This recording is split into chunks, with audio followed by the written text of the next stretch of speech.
I also see that there's a new wave and a new trend coming, which are digital nomads, where now in the last 2 years, everybody kind of got convinced that they can work from home and that they don't need to be in the office, which suddenly opens up the idea, wait, but why should I be at home? Like, I can take my laptop and I can maybe work from somewhere else. Maybe I don't have to be at home, especially if you don't like your apartment, or if it's a small place, or a like crowded city or things like that. You can maybe go somewhere else. And we see a huge trend now coming of digital nomads. Do you consider yourself a digital nomad, Dea?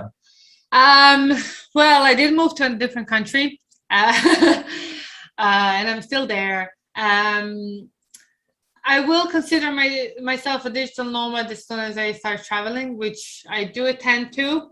I do have to wait for my partner as well to be for that as well. Sounds like a great guy. He is.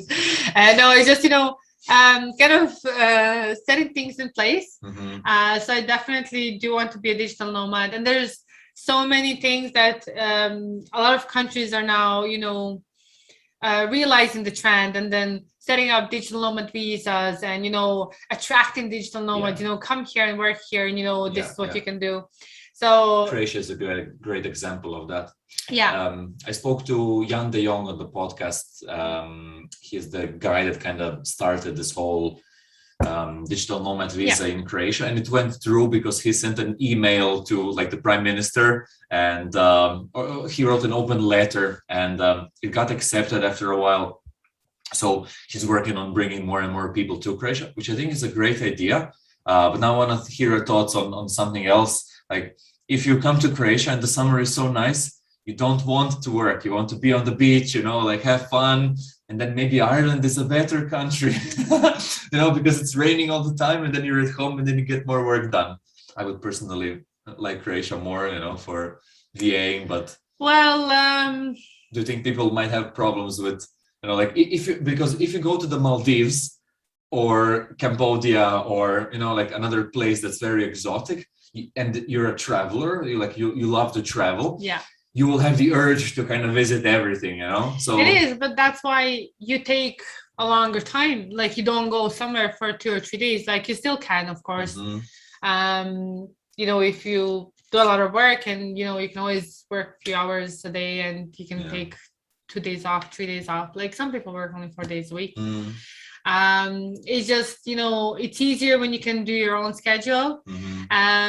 But that's the passion of it. I think more people as digital nomads, you would go somewhere for a longer period of time, let's say at least for a month, or a couple of months, to properly explore it. And then, you'll set your schedule. You'll be like, okay, these days I'll be working these days from this and this time, and this is what I have to get done in that time. And that's it. And, I think that gives you even more focus, because you're like, I have to get this done because I want to go and explore the town. If I don't get this done in this time, I'll have to stay, because, you still have to think about your business and your clients. They can't suffer because you're traveling, So I think that gives you that more of an urge to, I'll have this done and I'll stick to it, And I think you can be more productive because you're more incentivized to actually, do the work in the certain amount of time.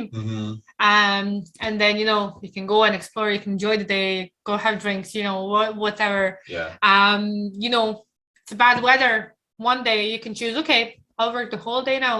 And then another day when it's a good weather, you can take the whole day off, So those are the main benefits. It is really. And then especially as it grows and as you get, a lot of, because it's, there is, a lot of men in the community, but, I'm kind of in all the communities, it's kind of more women, and it's more of them, it's kind of working from home as they're, they have kids, or, it's kind of easier, or they're single moms or something like that. So that's why a lot of women actually go into that. And it's not that there's no men, there's a lot of digital nomads that are men.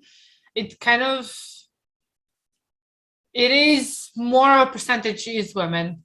So in this coding space that I'm in, it's only women, because she does want to help just women, because, for men, if you're a coder or a developer, you have so many options and they'll probably already be there, it's for women that it's more like, women be a developer, especially if you're like, single mom, she's gonna be a developer, it's like me, you would never say, but then why not? If you have the skill, if you actually understand it, you can learn it.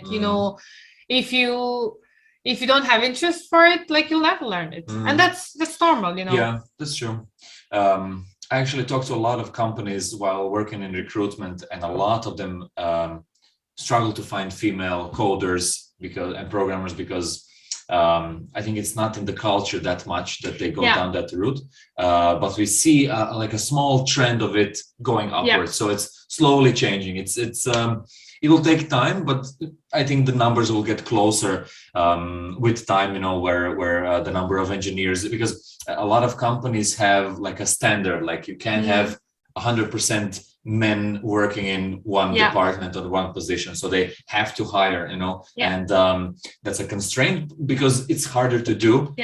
So as soon as they get like a girl that's a coder, they're like, yes, here's a job immediately, so girls, you might have it a lot easier to find a job in that space. Hot tip there, but definitely worth trying. I want to get back to the digital nomad thing for a second as well. Hey, thanks for watching this video.